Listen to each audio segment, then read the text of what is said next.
بسم اللہ الرحمن الرحیم۔ السلام علیکم ورحمۃ اللہ وبرکاتہ۔ ناظرین، حضرت عبداللہ بن مسعود رضی اللہ تعالی عنہ کی روایت میں ہے کہ رسول اللہ صلی اللہ علیہ وآلہ وسلم نے ارشاد فرمایا کہ اگر رمضان میں چیخ سنائی دے گی تو شوال میں شور شرابہ ہوگا، اور ذی قعد میں قبائل کی بغاوت ہوگی، اور ذی الحج میں خون بہے گا، اور محرم الحرام کا مہینہ تو کیا ہی مہینہ ہوگا۔ ہم نے پوچھا کہ اے اللہ کے رسول صلی اللہ علیہ وآلہ وسلم، یہ چیخ کیسی ہوگی؟ آپ صلی اللہ علیہ وآلہ وسلم نے فرمایا کہ نصف رمضان المبارک میں جمعے کی رات کو ایک چیخ یا دھماکہ ہوگا جو سونے والوں کو بیدار کرے گا، کھڑے ہونے والوں کو بٹھا دے گا، تشریف زادیان اپنی خلوت گاہوں سے نکل آئیں گی۔ اس سال زلزلے کثرت سے آئیں گے۔ جب تم جمعہ کے دن فجر کی نماز پڑھ لو تو اپنے گھروں میں داخل ہو کر دروازے اور کھڑکیاں بند کر لینا، اپنی چادریں اوڑھ لینا، اپنے کان بند کر لینا، اور جب تمہیں چیخ کا احساس ہو تو اللہ کے سامنے سجدہ ریز ہو جانا اور یہ پڑھنا، سبحان القدوس، یعنی پاک ہے وہ ذات جو تمام نقائص سے پاک ہے، ربنا القدوس، یعنی ہمارا رب جو نقائص سے پاک ہے، جو ایسا کرے گا وہ نجات پائے گا، اور جو ایسا نہیں کرے گا وہ ہلاک ہو جائے گا۔ ناظرین، موجودہ سال یعنی 2024 میں یہ حدیث اور قیامت کی نشانیوں سے متعلق بہت ساری اطلاعات گردش کر رہی ہیں۔ آپ نے بھی یقیناً سنا ہوگا، قیاس کیا جا رہا ہے کہ شاید اس سال کا رمضان المبارک ہی وہ سال ہوگا جس میں اس حدیث میں بیان کردہ واقعات پیش آئیں گے۔ آج ہم اس کے بارے میں بات کریں گے، لہٰذا اس ویڈیو میں آپ کو قیامت سے متعلق احادیث اور دیگر روایات بتائیں گے کہ قیامت کی کون کون سی نشانیاں سچ ہیں اور وہ دنیا پر ظاہر ہو چکی ہیں۔ مکمل معلومات کے لیے ہمارے ساتھ رہیے، اور آپ سے گزارش یہ کہ ویڈیو کو آخر تک ضرور دیکھیے گا۔ ناظرین گرامی، آپ شاید نہ جانتے ہوں کہ آپ صلی اللہ علیہ وآلہ وسلم کا دنیا میں آنا بھی قیامت کی نشانی ہے۔ اس کی دلیل یہ ہے کہ آپ صلی اللہ علیہ وآلہ وسلم کی بعثت قیامت کی نشانیوں میں سے ایک نشانی ہے اور قرب قیامت پر دلیل ہے۔ آپ صلی اللہ علیہ وآلہ وسلم نے خاتم النبیین ہونے کی حیثیت سے یہ خبر دی ہے۔ اس پر نبی کریم صلی اللہ علیہ وآلہ وسلم سے وارد کی ہوئی صحیح احادیث دلالت کرتی ہیں۔ سہل بن سعد سے روایت ہے، وہ کہتے ہیں کہ رسول اللہ صلی اللہ علیہ وآلہ وسلم نے فرمایا کہ میں اور قیامت اس طرح سے بھیجے گئے ہیں۔ آپ صلی اللہ علیہ وآلہ وسلم نے اپنی تشہد اور درمیانی انگلی کے ساتھ اشارہ فرمایا۔ حضرت انس کی حدیث ہے، کہتے ہیں کہ اللہ کے رسول صلی اللہ علیہ وآلہ وسلم نے فرمایا کہ میں اور قیامت اس طرح بھیجے گئے ہیں جیسے ان دو انگلیوں میں سے ایک کی دوسرے پر برتری ہے۔ آپ نے سبابہ اور وسطی انگلی کو ملایا۔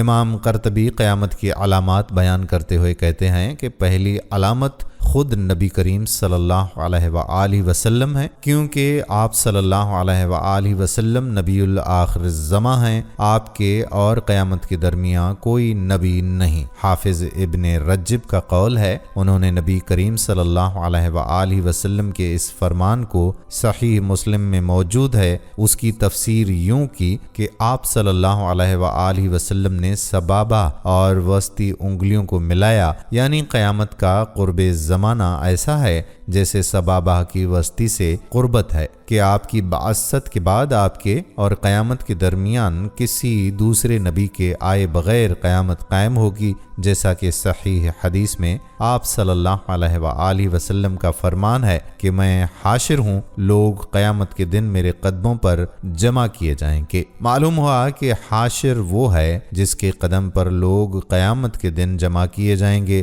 یعنی لوگوں کا اٹھنا اور ان کا جمع ہونا آپ کی بعثت کے بعد ہوگا۔ تو آپ صلی اللہ علیہ وآلہ وسلم رسالت اور اپنے عاقب ہونے کے ساتھ مبعوث ہوئے ہیں۔ لوگ اپنے حشر کے لیے اکٹھے کیے جائیں گے۔ عاقب وہ جو تمام انبیاء کے بعد آیا اور اس کے بعد کوئی نبی نہیں، گویا آپ صلی اللہ علیہ وآلہ وسلم کی بعثت علامات قیامت میں سے ہے۔ اللہ تعالیٰ کا فرمان سورۃ القمر میں اس طرح سے ہے، قیامت قریب آ گئی اور چاند ہٹ گیا، یہ اگر کوئی معجزہ دیکھتے ہیں تو منہ پھیر لیتے ہیں اور کہہ دیتے ہیں کہ یہ پہلے سے چلا آتا جادو ہے۔ حافظ ابن کثیر اس آیت کی تفسیر میں فرماتے ہیں کہ بلا شبہ رسول اللہ صلی اللہ علیہ وآلہ وسلم کے زمانے میں یہ ہوا تھا جیسا کہ یہ صحیح اسانید کے ساتھ احادیث متواترہ میں وارد ہوا ہے۔ اس امر پر علماء کا اتفاق ہے کہ شق القمر نبی صلی اللہ علیہ وآلہ وسلم کے زمانے میں ہوا اور یہ آپ کے نمایاں معجزات میں سے ایک ہے۔ صحیح مسلم میں عبداللہ بن مسعود سے مروی ہے کہ ایک دفعہ منا میں ہم نبی کریم صلی اللہ علیہ وآلہ وسلم کے ساتھ تھے کہ اچانک چاند دو ٹکڑوں میں تقسیم ہو گیا، ایک ٹکڑا پہاڑ کے پیچھے اور دوسرا اس کے سامنے تھا۔ تو رسول اللہ صلی اللہ علیہ وآلہ وسلم نے ہم سے کہا کہ گواہ ہو جاؤ۔ صحیح مسلم میں حضرت انس رضی اللہ تعالی عنہ کی حدیث نقل ہوئی ہے کہ اہل مکہ نے اللہ کے رسول سے مطالبہ کیا کہ آپ ان کو کوئی نشانی دکھلائیں، تو آپ نے ان کو چاند کا پھٹنا دکھایا۔ زجاح فرماتے ہیں کہ بعض مخالف ملت بدعتوں نے اس شق القمر کا انکار کیا ہے۔ یہ اس وجہ سے ہے کہ اللہ تعالیٰ نے ان کے دلوں کو اندھا کر دیا، حالانکہ اس میں عقل کے لیے انکار ممکن نہیں، کیونکہ قمر اللہ کی مخلوق ہے اور اس میں جو چاہے کرے، جیسا کہ آخر میں وہ اسے لپیٹ دے گا اور فنا کر دے گا۔ حافظ ابن حجر فرماتے ہیں کہ جمہور فلسفیوں نے شق القمر کا انکار کیا ہے۔ ان کی دلیل یہ ہے کہ آفاقی نشانیوں میں پھٹنا اور مل جانا درست نہیں۔ یہی رائے ان کی معراج کی رات آسمانوں کے دروازے کے کھلنے کے بارے میں بھی ہے، اور اس کے علاوہ بھی قیامت کے دن سورج کو لپیٹنے کے متعلق بھی ان سے انکار منقول ہے۔ ان کا جواب یہ ہے کہ اگر وہ کافر ہیں تو اولاً دین اسلام کے ثبوت پر مناظرہ کریں، پھر وہ ان ماہرین کے ساتھ شریک ہو جائیں جو اس کے منکر ہیں، اور جب مسلمان بغیر تناقض کے اس کے باعث کو ثابت کر دے کہ قرآن میں قیامت کے دن پھٹنے اور مل جانے کے ثبوت پر انکار کا کوئی راستہ نہ ہو، تو یہ نبی صلی اللہ علیہ وآلہ وسلم کے معجزے کے واقع ہونے کو ثابت کرتا ہے۔ حجاز کی وہ آگ جس سے بصرہ میں اونٹوں کی گردنیں روشن ہو گئیں، نبی کریم صلی اللہ علیہ وآلہ وسلم سے مروی احادیث وضاحت کرتی ہیں کہ سرزمین حجاز سے اس آگ کا نکلنا جس سے بصرہ شہر میں اونٹوں کی گردنیں روشن ہوئیں علامت قیامت میں سے ہے۔ حضرت ابو ہریرہ رضی اللہ تعالی عنہ سے مروی ہے کہ بلا شبہ رسول اللہ صلی اللہ علیہ وآلہ وسلم نے فرمایا، قیامت قائم نہیں ہوگی یہاں تک کہ حجاز کی سرزمین سے آگ نکلے گی جس سے بصرہ میں اونٹوں کی گردنیں روشن ہو جائیں گی۔ امام نووی رحمۃ اللہ علیہ فرماتے ہیں کہ مدینہ منورہ میں ہمارے زمانے 654 ہجری میں ہرت یعنی میدان کے پیچھے شہر کی مشرقی جانب آگ نکلی، اور وہ آگ بہت بڑی تھی۔ تمام شام اور شہر والوں کے نزدیک اس کا علم تواتر سے ہے، اور مجھے اس شخص نے آگ کے بارے میں بتایا ہے جو اہل مدینہ میں سے وہاں موجود تھا۔ حافظ ابن کثیر فرماتے ہیں کہ شیخ شہاب الدین ابو شامہ جو اپنے زمانے میں شیخ المحدثین اور اساتذ المورخین تھے، انہوں نے ذکر کیا ہے کہ 654 ہجری میں جمعہ کے دن جمادی الاخر کی 5 تاریخ کو مدینہ منورہ کی بعض وادیوں میں ایسی آگ پھیلی ہوئی جس کی لمبائی 4 فرسخ اور چوڑائی 4 میل تھی۔ وہ چٹانوں پر بہہ رہی تھی، یہاں تک کہ اس کی چٹانیں شیشے کی طرح ہو گئیں، پھر وہ سیاہ کوئلے کی طرح ہو گئی۔ اس کی روشنی میں لوگ رات کے وقت تیماء شہر یعنی جو مدینہ منورہ کے شمال میں 460 کلومیٹر کی دوری پر واقع ہے اس تک جاتے تھے، اور یہ آگ 1 مہینے تک رہی۔ اہل مدینہ نے اسے یاد رکھا ہے اور اس کے بارے میں اشعار بھی کہے ہیں۔ یہ آگ اس آگ کے علاوہ ہے جو آخری زمانے میں نکلے گی، لوگوں کو جمع کرے گی، ان کے ساتھ رات گزارے گی جہاں وہ رات گزاریں گے، اور ان کے ساتھ قیلولہ کرے گی جہاں وہ قیلولہ کریں گے۔ حافظ ابن حجر رحمۃ اللہ علیہ فرماتے ہیں کہ وہ بات جو میرے لیے واضح ہوئی وہی ہے جسے قرطبی وغیرہ نے سمجھا ہے، لیکن وہ آگ جو لوگوں کو جمع کرے گی تو وہ دوسری آگ ہے۔ بحوالہ فتح الباری۔ برزنجی اس آگ کا ذکر کرنے کے بعد فرماتے ہیں کہ یہ آگ اس آگ کے علاوہ ہے جو آخری زمانے میں نکلے گی، لوگوں کو ان کے محشر میں اکٹھا کرے گی، ان کے ساتھ رات گزارے گی اور قیلولہ کرے گی۔ ازہری رحمۃ اللہ علیہ فرماتے ہیں کہ کلام عرب میں فتنے کا بنیادی معنی آزمائش اور امتحان ہے۔ اس کی اصل اس قول سے ماخوذ ہے کہ فتنۃ الفضت والذہب، یعنی میں نے سونے اور چاندی کو آگ میں پھینکا تاکہ ردی کی عمدہ سے تمیز ہو جائے۔ اسی سے اللہ تبارک و تعالیٰ کا فرمان ہے کہ ہاں یہ وہ دن ہے، یہ آگ پر الٹے سیدھے پڑیں گے، یعنی وہ آگ میں جلائے جائیں گے۔ اور کبھی لفظ فتنہ قرآن کریم میں آزمائش اور امتحان کے معنی میں آیا ہے، جیسا کہ اللہ تعالیٰ کا ارشاد ہے، افسوس کیا لوگوں نے گمان رکھا ہے کہ ان کے صرف اس دعوے پر ہم ایمان لے آئے ہیں، ہم انہیں بغیر آزمائے ہوئے ہی چھوڑ دیں گے۔ ان سے اگلوں کو بھی ہم نے خوب جانچا، یقیناً اللہ تعالیٰ انہیں بھی جان لے گا جو سچ کہتے ہیں، اور انہیں بھی معلوم کر لے گا جو جھوٹے ہیں۔ وہم لا یفتنون کا معنی یہ ہے کہ وہ آزمائے نہ جائیں، اور فتنے کا معنی یعنی وہ امتیں جو ان سے پہلے تھیں، ہم نے ان کی آزمائش کی کہ جن کی طرف ہم نے اپنے دشمنوں کے سامنے کہا، اور ہم نے ان کو ان لوگوں پر قدرت دی جو ان کو ایذا دیتے تھے، جس طرح حضرت موسیٰ علیہ السلام جب ہم نے ان کو بنی اسرائیل کی طرف بھیجا تو ہم نے ان کی فرعون اور ان کے سرداروں کے ساتھ آزمائش کی، اور جس طرح عیسیٰ کو ہم نے بنی اسرائیل کی طرف مبعوث کیا تو ہم نے اس کے پیروکاروں کا اس کے نافرمانوں کے ساتھ امتحان لیا۔ اسی طرح ہم نے اے محمد صلی اللہ علیہ وآلہ وسلم آپ کے متبعین کی آپ کے مخالف دشمنوں کے ساتھ آزمائش کی۔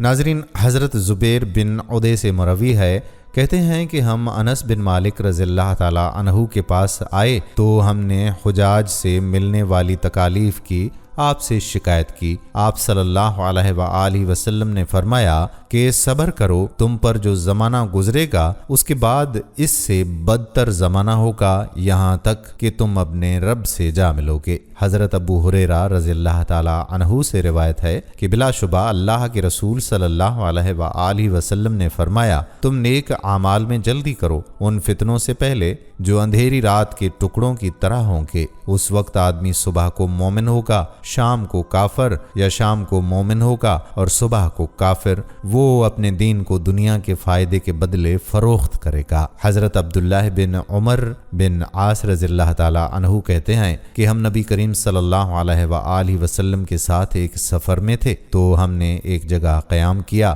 ہم میں سے کچھ لوگ اونٹ لے کر چراگاہ میں گئے تھے کہ اچانک اللہ کے رسول صلی اللہ علیہ وآلہ وسلم نے منادی کی، نماز کے لیے جمع ہو جاؤ۔ پس ہم نبی پاک صلی اللہ علیہ وآلہ وسلم کے پاس جمع ہو گئے تو آپ صلی اللہ علیہ وآلہ وسلم نے فرمایا کہ مجھ سے پہلے بھی نبی گزرا، اس پر واجب تھا کہ اپنی امت کو خیر کی طرف رہنمائی کرے اور ان کو برائی سے روکے۔ اس امت کی عافیت اس کی ابتدا میں رکھی گئی اور اس کے آخر میں لوگ آزمائش اور ناپسندیدہ امور کا سامنا کریں گے۔ کوئی فتنہ آئے گا تو اس کا بعض حصے کو خوشنما بنا دے گا، پھر فتنہ آئے گا تو مومن کہے گا کہ یہ مجھے ہلاک کر دے گا، جب وہ گزر جائے گا تو مومن کہے گا کہ یہ میری ہلاکت کا باعث ہے۔ جو آدمی چاہتا ہے کہ وہ جہنم سے بچ جائے اور جنت میں داخل ہو تو پھر اس کی موت اس حال میں آنی چاہیے کہ وہ اللہ اور یوم آخرت پر ایمان رکھتا ہو اور لوگوں سے ایسا سلوک کرے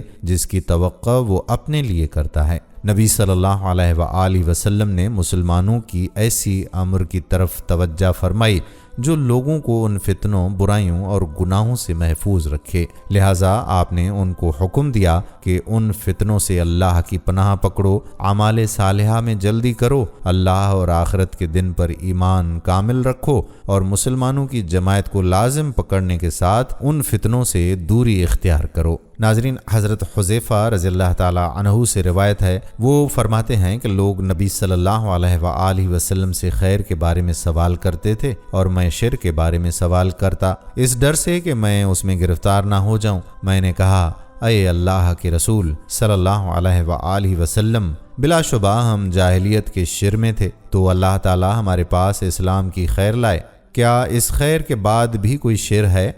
آپ صلی اللہ علیہ وآلہ وسلم نے ارشاد فرمایا کہ ہاں، میں نے کہا کہ پھر کیا اس شرک کے بعد کوئی اور خیر ہے؟ تو آپ نے فرمایا کہ ہاں، لیکن اس میں کچھ خرابی ہے۔ میں نے کہا کیا خرابی ہے؟ فرمایا کہ لوگ ہوں گے جو میری ہدایت کے علاوہ دوسری ہدایت حاصل کریں گے، تو ان میں سے کچھ چیزیں پہچانے گا اور کچھ کا انکار کرے گا۔ میں نے کہا کہ اس خیر کے بعد کوئی شر ہے؟ فرمایا ہاں، جہنم کے دروازے کی طرف بلانے والے ہوں گے، جو ان کی دعوت کو قبول کرے گا وہ اسے جہنم میں پھینک دیں گے۔ میں نے کہا کہ اے اللہ کے رسول، ان کی کچھ صفات بیان فرمائیے۔ فرمایا وہ ہمارے جیسے ہوں گے اور ہماری زبانوں کے ساتھ کلام کریں گے۔ میں نے کہا کہ اگر یہ وقت مجھ پر آ جائے تو آپ مجھے کیا حکم دیتے ہیں؟ فرمایا کہ مسلمانوں کی جماعت اور امام کو لازم پکڑو۔ میں نے کہا اگر ان کی جماعت اور امام نہ ہو تو؟ فرمایا کہ ان تمام فرقوں سے الگ رہو اور کسی درخت کی جڑ کو مضبوطی سے پکڑ لے یہاں تک کہ تجھے موت آ جائے اور تو اسی حال میں ہو۔ ناظرین، قرب قیامت میں جھوٹے دجال بھی کثیر تعداد میں نکلیں گے، جیسا کہ روایت میں ہے کہ قیامت کی علامات اور نشانیوں میں سے جھوٹے دجالوں کا نکلنا ہے، جو نبوت کا دعویٰ کریں گے اور اپنے سرکردہ قائد کے ساتھ فتنے کو ہوا دیں گے۔ نبی اکرم صلی اللہ علیہ وآلہ وسلم نے خبر دی ہے کہ ان کی تعداد 30 کے قریب ہے۔ فرمایا قیامت قائم نہیں ہوگی یہاں تک کہ 30 کے قریب جھوٹے دجال نکلیں گے، ان میں سے ہر ایک گمان کرے گا کہ وہ اللہ کا رسول ہے۔ اس نشانی کا وقوع ثابت ہوا اور یہ قیامت کی علامات میں سے ہے۔ قدیم اور جدید زمانے میں بہت سے مدعیان نبوت نکلے اور یہ بعید نہیں کہ جھوٹے کانے دجال کے ظاہر ہونے تک ابھی اور دجال ظاہر ہوں۔ ہم دجال کے فتنے سے پناہ مانگتے ہیں۔ ایک اور روایت میں آتا ہے کہ نبی مکرم صلی اللہ علیہ وآلہ وسلم نے ایک دن خطبہ دیا۔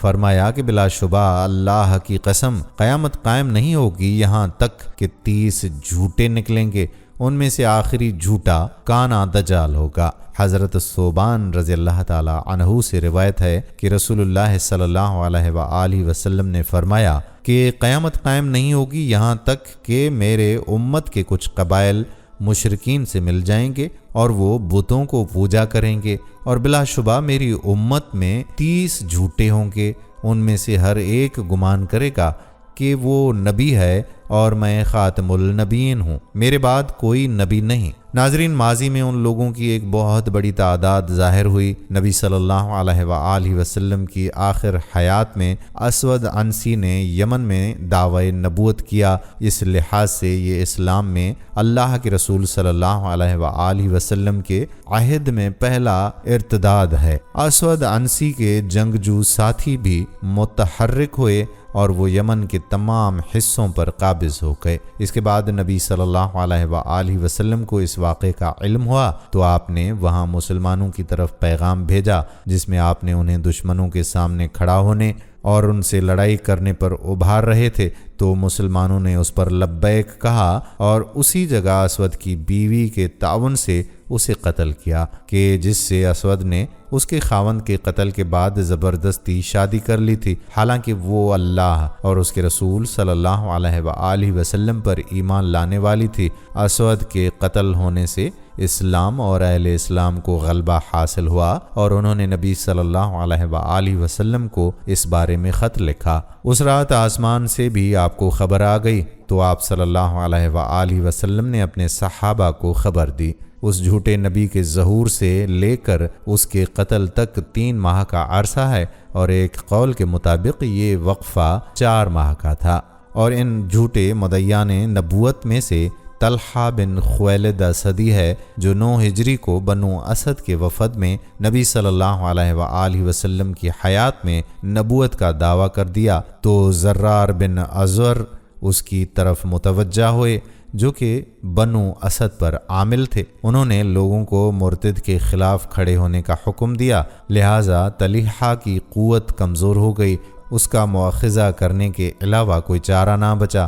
اس پر تلوار چلائی گئی، لیکن تلوار نے اس پر کوئی اثر نہ کیا، تو لوگوں کے درمیان یہ اس حیثیت سے مشہور ہوا کہ تلوار اس پر اثر نہیں کرتی، لہٰذا اس کی جمعیت زیادہ ہو گئی۔ نبی مکرم صلی اللہ علیہ وآلہ وسلم کی وفات ہوئی اور یہ لوگ ابھی اس روش پر قائم تھے۔ جب حضرت ابو بکر نے امر خلافت کا قلمدان سنبھالا تو خالد بن ولید کی قیادت میں اس کی طرف لشکر بھیجا۔ دونوں لشکروں کا ٹکراؤ ہوا۔ طلیحہ کا لشکر ہزیمت سے دوچار ہوا تو وہ اپنی بیوی کے ساتھ ملک شام کی طرف بھاگ گیا۔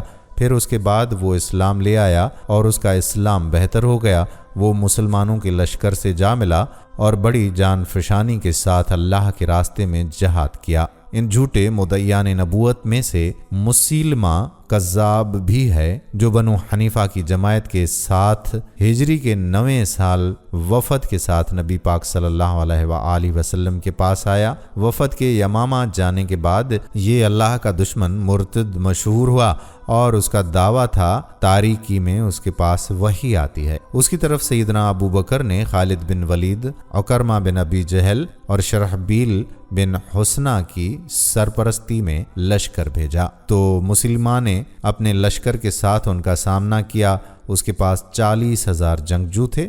ان کے درمیان فیصلہ کن معرکہ ہوا جس میں مسلمہ اور اس کے لشکروں کو شکست ہوئی۔ مسلمہ وحشی بن حرب کے ہاتھوں قتل ہوا، حق کو غلبہ حاصل ہوا اور علم توحید اور غیر قوم سے بہت سے لوگ اس کے گرد جمع ہو گئے۔ ارد گرد کے قبائل اس سے مل گئے، حتیٰ کہ بنو تمیم تک پہنچ گئے اور ان سے معاہدہ کیا۔ اس نے پیش قدمی کو جاری رکھا یہاں تک کہ وہ یمامہ گئے اور وہاں مسلمہ اور اس کے ساتھیوں سے ملی۔ مسلمہ سے شادی رچائی اور جب مسلمہ کا قتل ہوا تو اپنے شہر واپس چلی گئی اور اپنی قوم بنی تغلب پذیر ہو گئی۔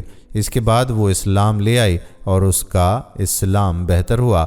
پھر وہ بصرہ منتقل ہوئی اور وہیں اس کی وفات ہو گئی۔ تابعین اور معباد کے زمانے میں مختار بن ابی عبیدہ ثقفی کا ظہور ہوا، جو اولاً شیعت کے تعارف سے نمایاں ہوا تو شیعوں کی ایک بہت بڑی جماعت اس سے مل گئی تھی۔ یہ محمد بن حنیفہ کی امامت کا قائل تھا اور لوگوں کو اس کی طرف دعوت دیتا تھا اور دعویٰ کرتا تھا کہ جبرائیل اس پر نازل ہوتا ہے۔ یہ کوفہ اور اس کے گرد و نواح پر غالب آ گیا۔ اس نے کوفہ میں ہر اس شخص کو قتل کر دیا کہ جس نے میدان کربلا میں سیدنا حسین بن علی علیہ السلام سے جنگ کی تھی۔ اس کے اور مصعب بن زبیر کے درمیان متعدد معرکے بپا ہوئے۔ آخرکار ایک معرکے میں اسے شکست ہوئی اور مصعب کو غلبہ حاصل ہوا، لہذا مختار قتل ہو گیا اور مسلمانوں کو اس خبر سے خوشی ہوئی۔ دوستو، لونڈی کا اپنے مالک کو جنم دینا اور برہنہ پا،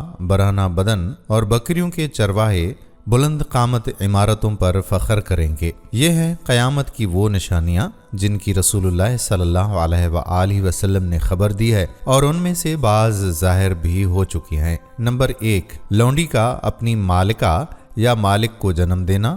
2، لوگوں کا بلند قامت عمارتوں پر فخر کرنا۔ 3، جھونپڑیوں میں زندگیاں گزارنے والے اونٹوں اور بکریوں کے چرواہوں کا اپنے گھروں کی تزئین اور آرائش میں لگ جانا۔ ناظرین، مذکورہ علامات کی نشاندہی حدیث جبریل سے ہوتی ہے۔ جب جبرائیل نے حضور صلی اللہ علیہ وآلہ وسلم کی مجلس مبارکہ میں حاضر ہو کر اسلام، ایمان، احسان اور قیامت کے متعلق دریافت فرمایا تھا، چنانچہ جبرائیل علیہ السلام نے آپ صلی اللہ علیہ وآلہ وسلم سے قیامت کے ظہور کے متعلق سوال کیا تو آپ نے فرمایا کہ اس مسئلے میں مسئول سائل سے زیادہ جانتا ہے۔ تو پھر جبرائیل امین فرمانے لگے کہ اس کی نشانیوں سے ہی آگاہ کر دیجئے، تو آپ نے فرمایا کہ لونڈی مالکہ کو جنم دے گی۔ مزید یہ کہ تو دیکھے گا وہ لوگ جن کے پاس قدموں میں پہننے کے لیے جوتے نہیں، تن ڈھانپنے کے لیے پوشاک نہیں، آتش شکم سرد کرنے کے لیے نوالا بھی میسر نہیں، وہ بلند و بالا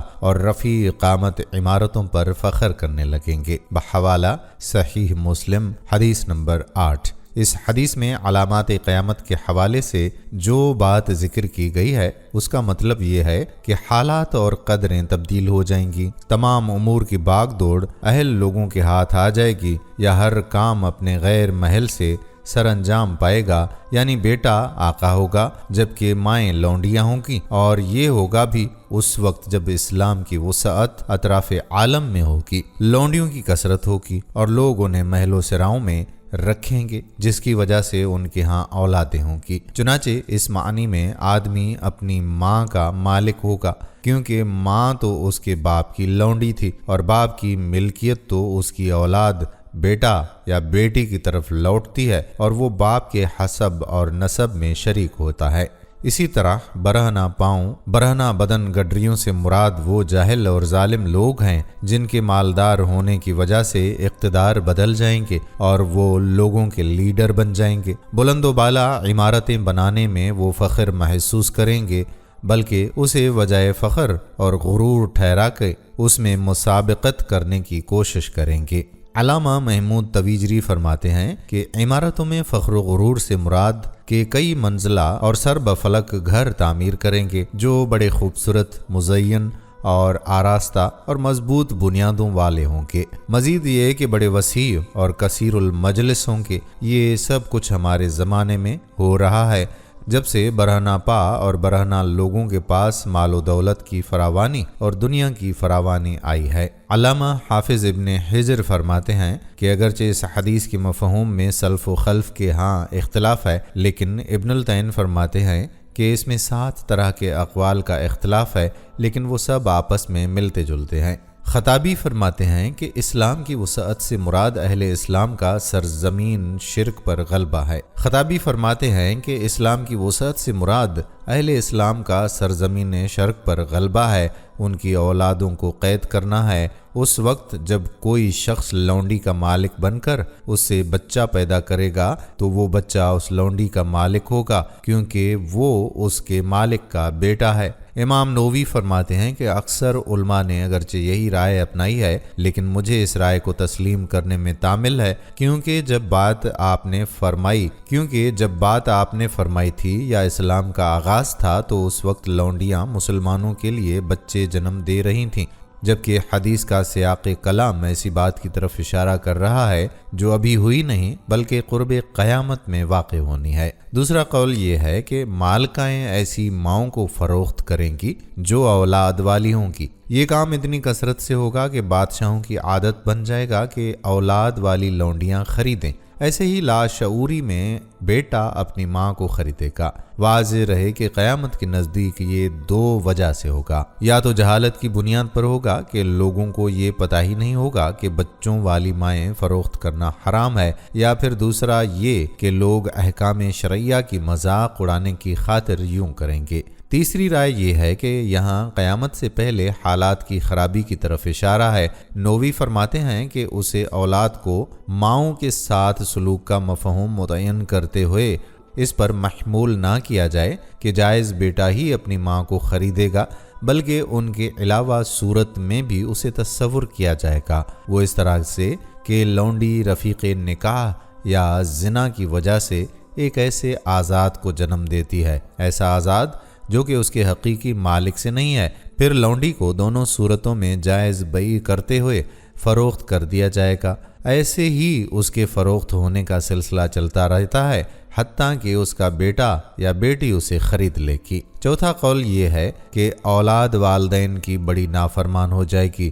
بیٹا اپنی ماں کو توہین کرتے ہوئے ایسے پیش آئے گا جیسے مالک اپنی لونڈی سے پیش آتا ہے، اسے گالیاں دے گا، مارے گا اور خدمت لے گا، اسے مجازی طور پر مالک کہا گیا ہے۔ یا پھر یہ مراد ہوگی کہ مربی کا رب بن جائے گا تو اس وقت اسے حقیقت پر محلول کیا جائے گا۔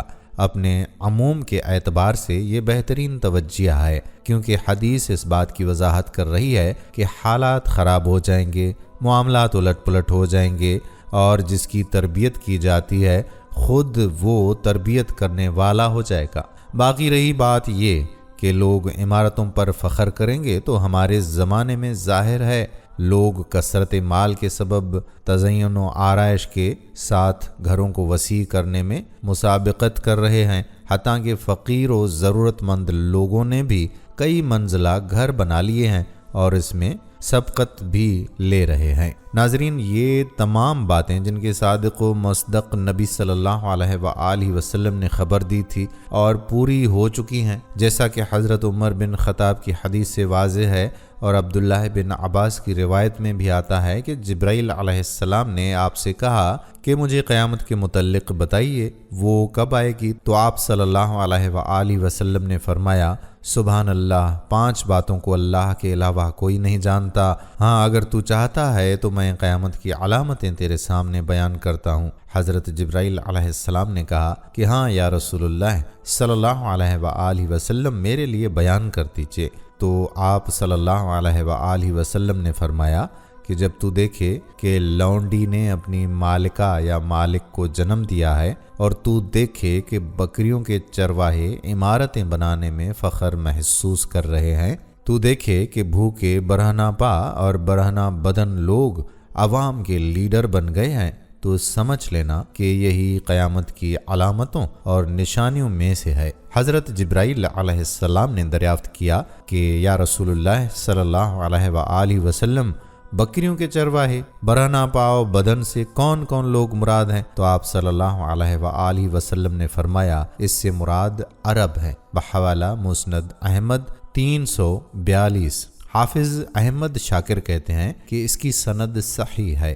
امام قرطبی فرماتے ہیں کہ اس سے مقصود حالات کی تبدیلی ہے، یعنی بدوؤں کے ہاتھ زمام حکومت آ جائے گی تو وہ ملکوں پر قہر و جبر کے ساتھ قبضہ کریں گے، جس کی وجہ سے ان کے ہاں مال کی فراوانی ہو جائے گی اور مضبوط عمارتیں بنائیں گے، پھر ان پر فخر کرنے میں اپنی ہمتیں صرف کر دیں گے۔ یقیناً اپنے زمانہ اس چیز کا مشاہدہ کیا ہے۔ ابن رجب حنبلی فرماتے ہیں کہ حدیث میں علامت قیامت کے حوالے سے جو باتیں ذکر کی گئی ہیں، ان کا مطلب ہے کہ معاملات نااہل لوگوں کے سپرد کر دیے جائیں گے، جیسا کہ آپ نے اس شخص کے لیے فرمایا تھا کہ جس نے قیامت کے متعلق سوال کیا تھا، تو آپ صلی اللہ علیہ وآلہ وسلم نے فرمایا کہ جب کام نااہل لوگوں کے سپرد کر دیے جائیں تو پھر قیامت کا انتظار کرو۔ چنانچہ جب برہنہ پاؤ بدن اور گڈریے لوگوں کے لیڈر بن جائیں، واضح رہے کہ یہی لوگ جاہل و ظالم ہیں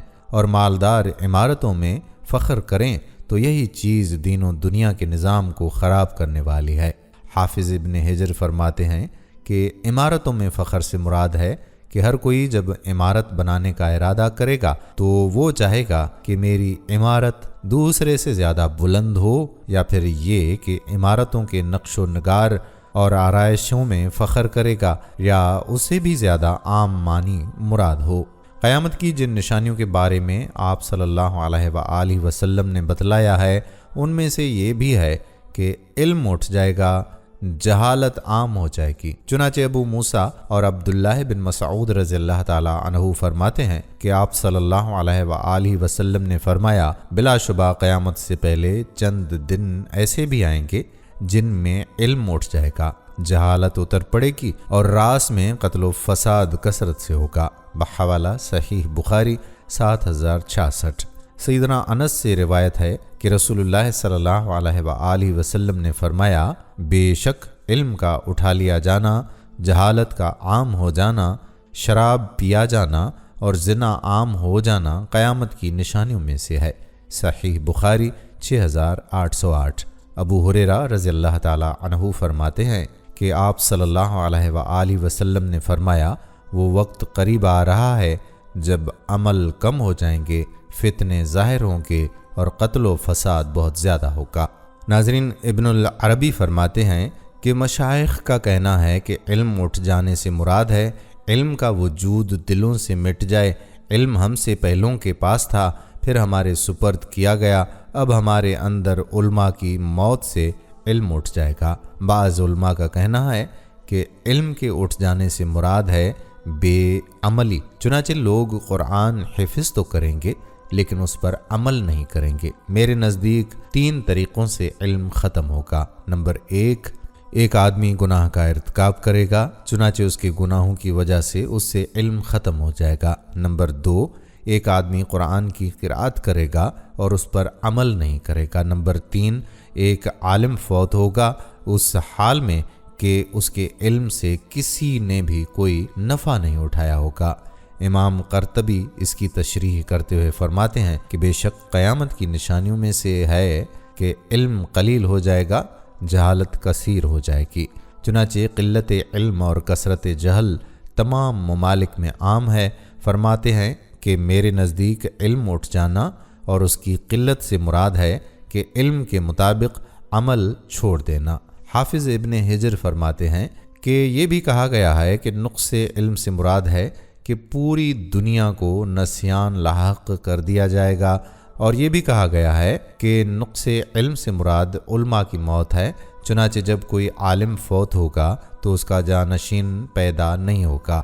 اس طرح جن جگہوں سے علماء اٹھ جائیں گے وہاں سے علم بھی اٹھ جائے گا۔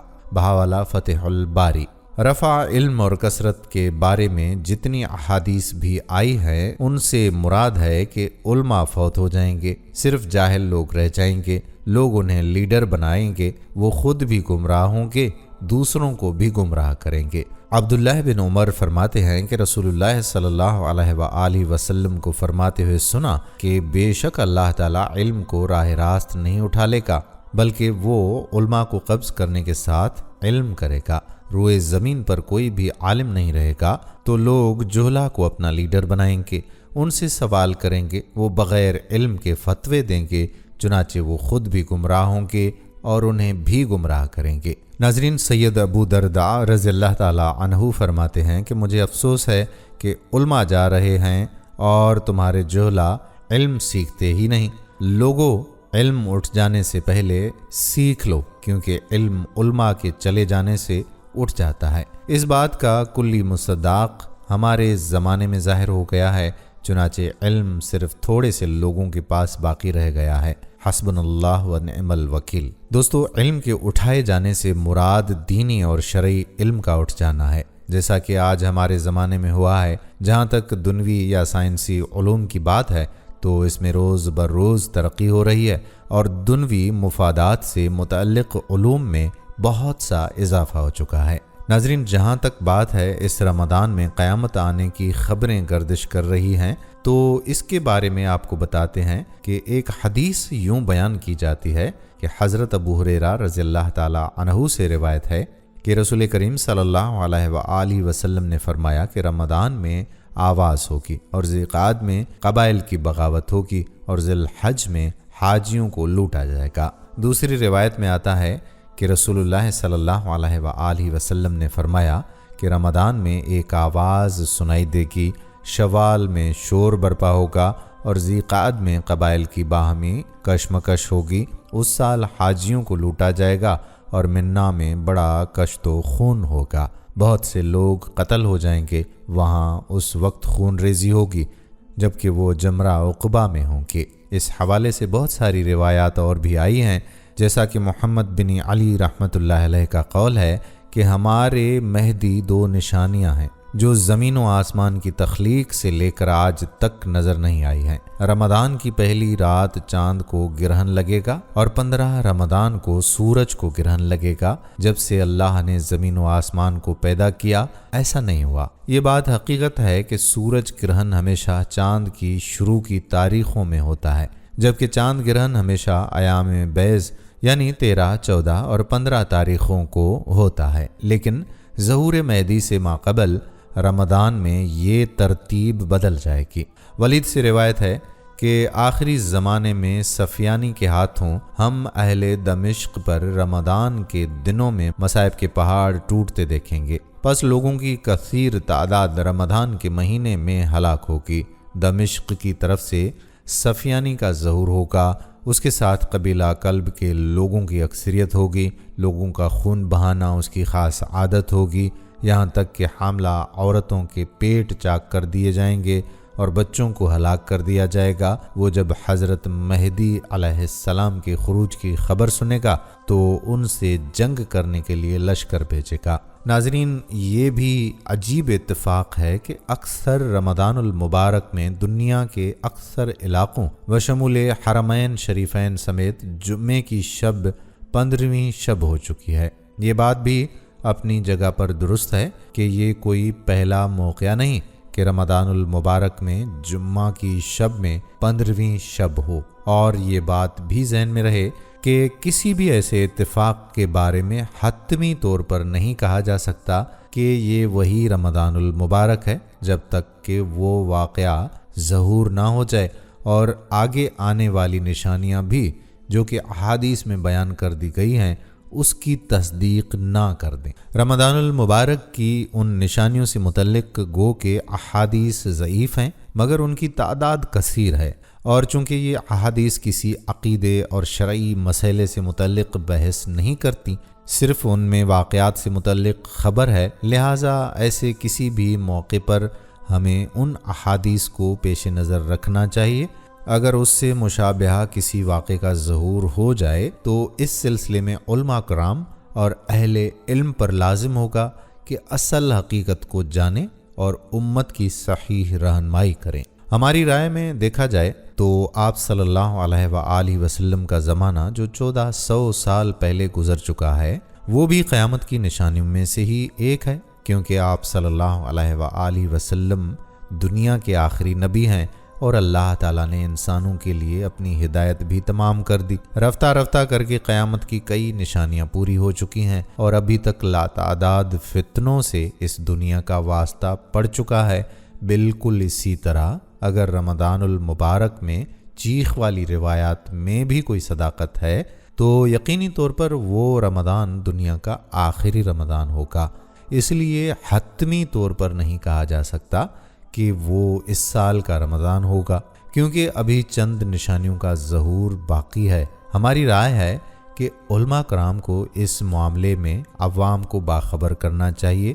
باقی دوستو، آپ کو بھی دعوت فکر دی جاتی ہے کہ اپنی زندگیوں میں ہم نے اور آپ نے اپنے پیارے نبی صلی اللہ علیہ وآلہ وسلم کی بتائی گئی متعدد نشانیوں کو دیکھ لیا، اس لیے ہر دم اور ہر پل ہمیں آخرت کی فکر کرنی چاہیے اور تیاری کرنی چاہیے تاکہ ایک دم سے کسی فتنے کا شکار اس طرح سے نہ ہو جائیں کہ زندگی کی مہلت ہی ختم ہو جائے اور توبہ کا موقع بھی نہ ملے۔ ناظرین، جاتے جاتے آپ کو قیامت کی چند اور نشانیوں کے بارے میں بھی بتاتا چلوں کہ قیامت کی جن نشانیوں کے بارے میں آپ نے اطلاع دی ہے ان میں سے یہ بھی ہیں کہ جانور انسانوں سے کلام کریں گے، آدمی کی ران بتائے گی کہ اس کی بیوی سے اس کی عدم موجودگی میں کس نے بات کی، جوتوں اور کوڑے کا بات کرنا۔ ابو ہریرہ رضی اللہ تعالیٰ عنہ فرماتے ہیں کہ آپ صلی اللہ علیہ وآلہ وسلم صبح کی نماز پڑھ کر لوگوں کی طرف متوجہ ہوئے تو فرمایا کہ بنی اسرائیل میں ایک آدمی بازار میں گائے ہانک رہا تھا۔ جب وہ اس پر سوار ہو گیا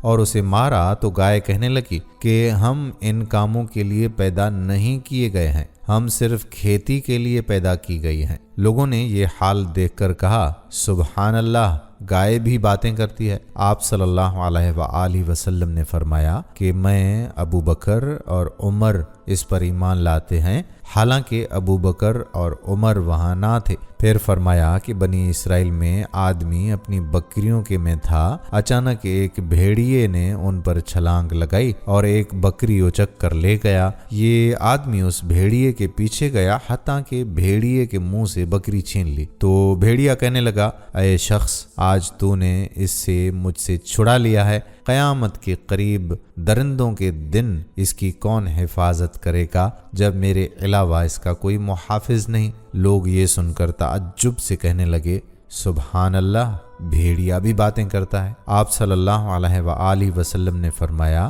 میں ابو بکر اور عمر اس بات پر ایمان لاتے ہیں، حالانکہ ابو بکر و عمر وہاں موجود نہ تھے۔ ابو سعید فرماتے ہیں کہ بھیڑیے نے بکری پر چھلانگ لگا کر اسے اچک لیا تو چرواہا اسے بچا لے گا، پھر بھیڑیا اپنی دم پر بیٹھ گیا۔ حدیث میں بیٹھنے کا الفاظ اقعا آئے ہیں جس کے معنی ہیں پچھلی ٹانگیں زمین پر پھیلا کر سیرین پر بیٹھنا اور اگلی ٹانگیں کھڑی کرنا۔ چنانچہ عربی میں کہتے ہیں اقعا القلب والنحوہ، کتے وغیرہ کا پچھلی ٹانگوں کو زمین پر پھیلا کر سیرین پر بیٹھنا اور اگلی ٹانگوں کو کھڑا کرنا، اور کہنے لگا، کیا تو اللہ سے ڈرتا نہیں؟ اللہ نے جو مجھے رزق دیا ہے تو مجھ سے چھینتا ہے۔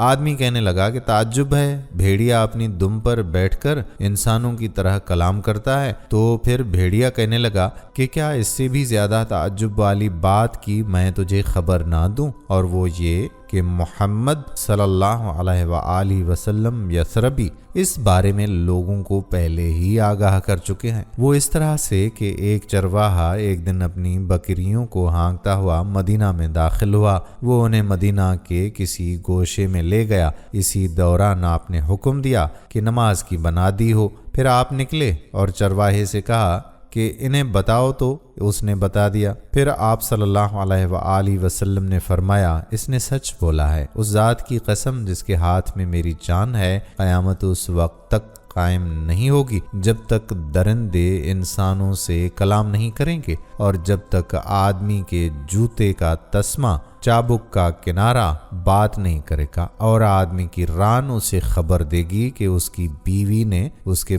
بعد باتیں کی ہیں۔ ان روایات میں بھی اختلاف ہے، جبکہ کچھ لوگوں کے نزدیک اللہ تعالیٰ نے اپنی قدرت کا اظہار فرمایا ہے وہ جمادات اور حیوانات کے بارے میں جو اس خالق رحمان نے مقدر فرمایا ہے، اس میں سے جب چاہے پیدا فرما سکتا ہے اور جس چیز کو چاہے پیدا فرما سکتا ہے، کیونکہ خلف و سلف میں سے جو عقائد کے ماہرین ہیں ان کی وہی رائے ہے جو کئی احادیث میں آئی ہے، یعنی حجر و شجر جیسے عمومی طور پر اس کے فرما بردار ہیں، ایسے ہی نقد کلام میں بھی اس کی مشیت کے تابع ہیں۔ آپ کو جن علامات کے بارے میں مطلع کیا گیا ہے ان میں قطع رحمی، بری ہمسائیگی اور فواحش و فسادات کا عام ہونا بھی ہے۔ حضرت عبداللہ بن عمر روایت کرتے ہیں کہ آپ صلی اللہ علیہ وآلہ وسلم نے فرمایا، قیامت اس وقت آئے گی جب فواحش و منکرات اور قطع رحمی اور بری ہمسائیگی عام ہو جائے گی۔ جس بات کی آپ نے اطلاع دی تھی وہ پوری ہو چکی، چنانچہ ہم اپنی آنکھوں سے آج کل لوگوں کے درمیان فسادات، قطع رحمی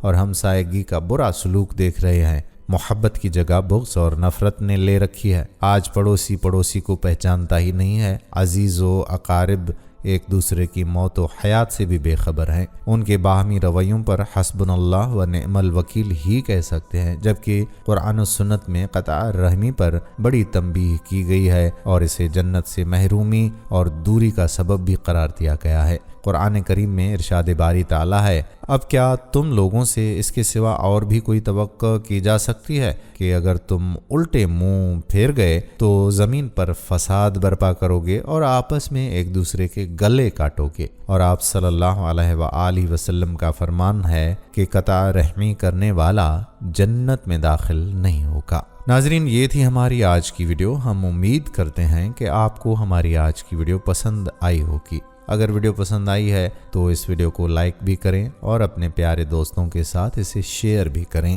آخر تک ویڈیو دیکھی ہے تو ہماری حوصلہ افزائی کے لیے کمنٹ سیکشن میں کمپلیٹ ضرور لکھیے گا تاکہ ہمیں پتہ چلے کہ کن کن لوگوں نے آخر تک ہماری ویڈیو مکمل دیکھی ہے۔ کمنٹ سیکشن میں آپ ہم سے کوئی سوال بھی پوچھ سکتے ہیں، لیکن یہ سب کچھ کرنے سے پہلے آپ ہمارے یوٹیوب چینل نور اسلامک کو سبسکرائب کر لیں اور بیل کے آئیکن کو بھی پریس کر لیں تاکہ یہاں پر جتنی بھی ویڈیوز اپلوڈ ہوا کرتی ہیں ان کا نوٹیفیکیشن آپ کو بر وقت ملتا رہے۔ آنے والی ویڈیو تک اپنے میزبان قادر بخش کلہوڑوں کو اجازت دیجیے۔ اللہ حافظ۔